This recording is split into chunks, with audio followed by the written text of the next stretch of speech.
But we begin with what happened in downtown Indy over the weekend, the search for answers and the pleas for help. A violent weekend it was, and it left 2 teens dead, 5 others hurt, all of them young people between 16 and 21 years old.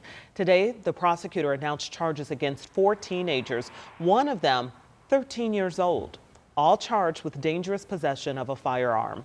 Emily Longnecker joins us live downtown where that shooting happened early Saturday morning. Emily, are these arrests related specifically to that shooting? What's the connection here? Well, Felicia and Dustin, at this point, the prosecutor's office is still trying to figure out if there is a connection for at least 2 of these teens who were arrested. But they say the other 2 that were arrested, 2 of them, they were arrested even before this deadly shooting happened. Now, there's still a lot to piece together at this point about the shooting that happened right here Saturday morning at South Illinois and West Washington streets, leaving 2 teens dead. Marion County Prosecutor Ryan Mears told 13 News he anticipated filing more charges in the coming days related to this shooting. The great thing about downtown is there's a ton of information and everybody's still trying to process and go through that information. In addition, we were able to take a number of guns off the street. We don't have the firearms or ballistic testing of all of those guns. And so we're going to know a lot more information probably in the next 24 to 48 hours in terms of what do we actually have here in terms of the cameras and some of the social media things that we're following up on, but also the ballistic reports from all the firearms that were confiscated. So still a lot of answers that investigators are looking for. IMPD announced they will be adding more cameras here downtown, as well as working with state police to patrol the area to make sure that people, young people, are obeying the curfew, folks that are under 15 and those between the ages of 15 and 17. Dustin, Felicia? Yeah, Emily, how's the curfew being enforced?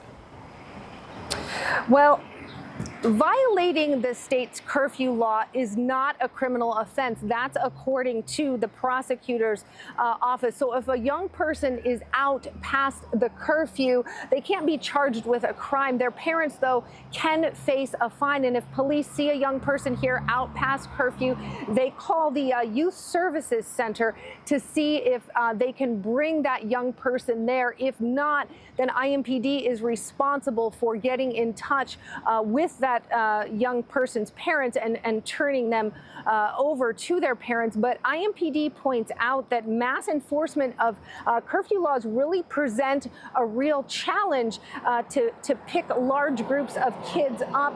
And it really speaks to a broader issue of the courts, the detention and social services having the capacity to process a lot of kids at once. And at this point, we're talking hundreds, if not, thousands of kids down here on the weekend. And as we learned this weekend, some of them, in fact, are armed.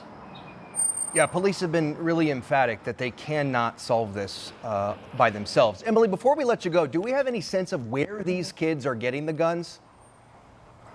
Well, we know that one 13-year-old that was arrested this weekend, he has been charged with theft of a gun. So his firearm, according to the prosecutor's office, was stolen. But I talked to Marion County Prosecutor Ryan Mears today, and he told me that a lot of these kids are buying these guns online, actually communicating with each other via social media and buying and selling these guns online. So they're getting them from each other via social media.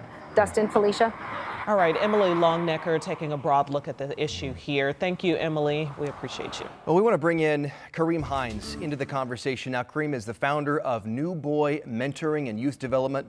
BOY stands for New Breed of Youth. Thanks for being here. Thank you for having me. Yeah, and you were actually at this weekend's press conference along with the mayor and the city leaders and police chief and parents. And they're actually saying that the parents, grandparents, aunts, uncles, the adults in these kids' life is who needs to step up and step into the role of what's happening here.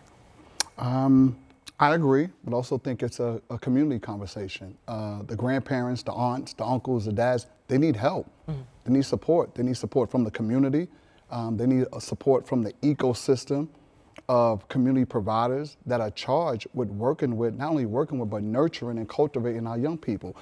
And I think we have to look past just working with the young person, but we also need to focus on working with the family. You do not positively impact a young person for a long period of time without making sure that you engage the family. How do you do that? How do you get down to that young person's home to engage the people in that home or the people in that neighborhood or the family members of that young child? There has to be some unconventional ways, not the traditional ways. I think you meet them where they are. You find the right people to communicate. It might start with a phone call. I don't think it starts with a knock on the door, because some of these people are adverse to anyone, especially in this day and time. Where anyone can just be knocking on your door. But you make a phone call. You make a phone call, you introduce yourself, and you let them know, I'm not with the state, because a lot of people are averse to state involvement, police involvement, authoritative involvement. Especially My name when it is comes to their families. Without a doubt, without a doubt. Is that the pathway that you all take at New Boy, trying to get to the people behind the young people to engage them?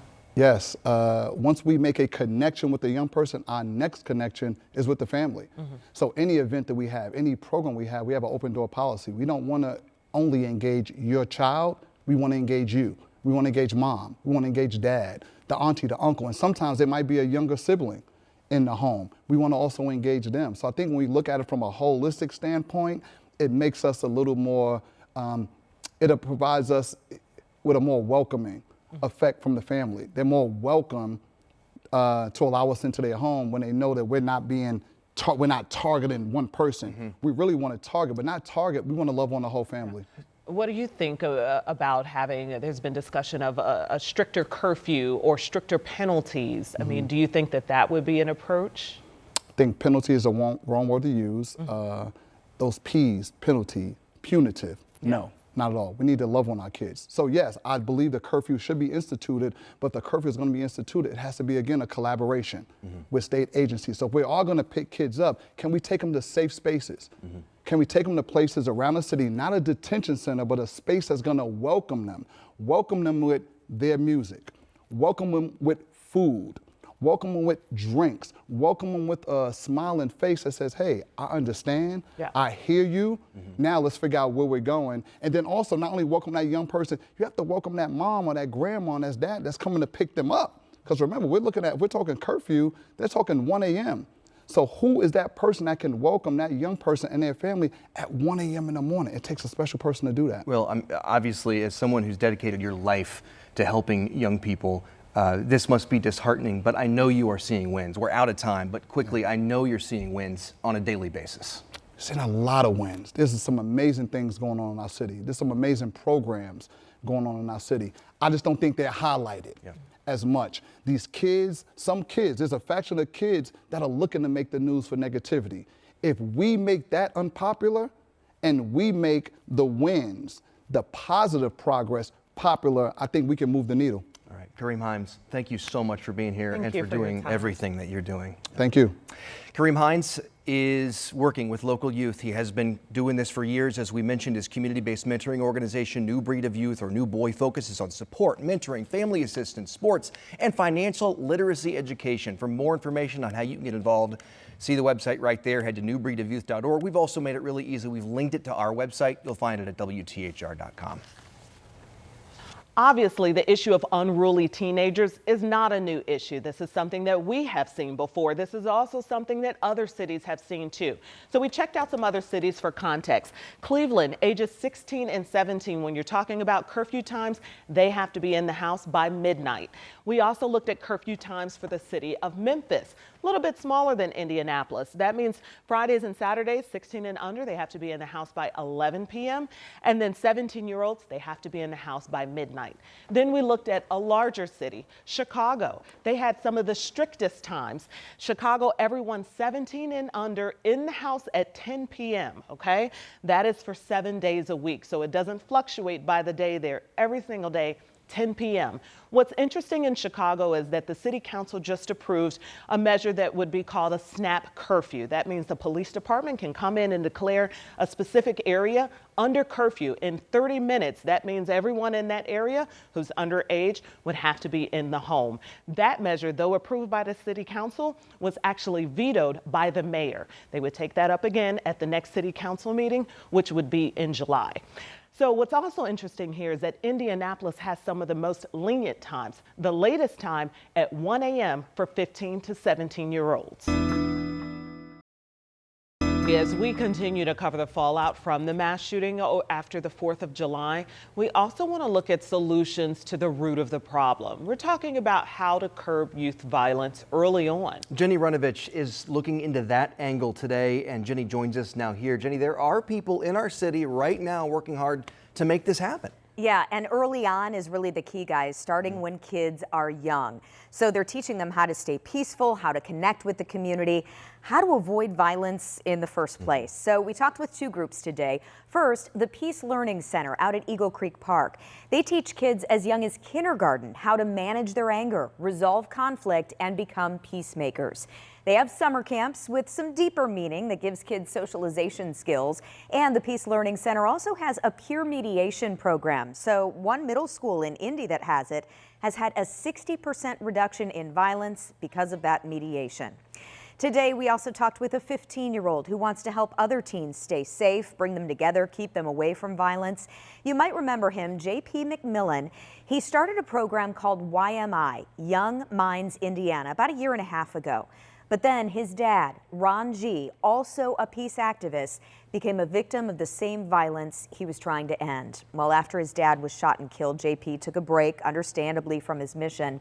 Now, after what happened over the weekend, he said he simply had to get back at it and start YMA again. In Indianapolis, it should be a safe space for children. It should be a safe space for everybody. But seeing them kids getting killed downtown, it was just horrible for me. And I just feel I just needed to get back out here and get back going. So JP has his first event to create something positive for kids and teens coming up on July 26th. It's a back-to-school giveaway and gathering. It's on North Sherman Drive.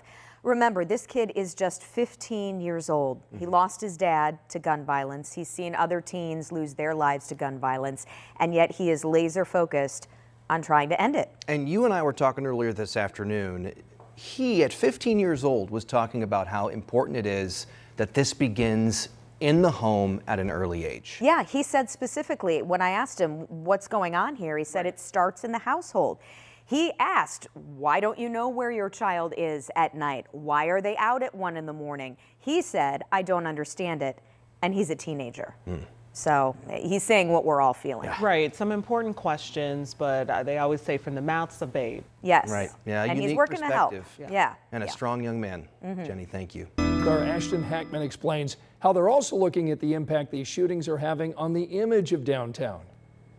The holiday weekend was a time meant to honor and celebrate our country with others. Instead, it became a moment of reflecting and push for solutions after 7 people were shot near Monument Circle.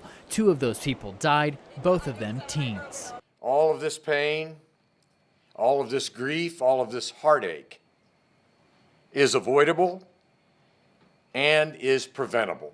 Saturday's mass shooting near the Circle isn't the first time there's been gun violence in downtown, but community leaders hope that the gun violence does not have a negative impact on the city's image. It's work Downtown Indy Inc. does every day. Just last week, the nonprofit released results of their downtown perception survey from last year. When it comes to safety, just over half, 56% of people, said they feel safe downtown. People need to feel safe in order to come downtown. Downtown feels safer when there's more people downtown. And so it's a cycle that works hand in hand. Downtown Indy Inc. President Taylor Schaefer says building a positive image of downtown takes years. She hopes perceptions about safety won't be impacted by another weekend rash of violence. There is an undeniable concern for the impacts on downtown, and the well-being of downtown is critical for the well-being of the rest of the region. But a weekend of violence leaves behind a scar on a positive image of downtown that has taken years to build. To have gun violence become the thing that sort of defined this weekend for downtown is heartbreaking, and it's frustrating for businesses, for residents, for so many in our community. A community now wanting answers and change to put an end to the gun violence. In Indianapolis, Ashton Hackman, 13 News.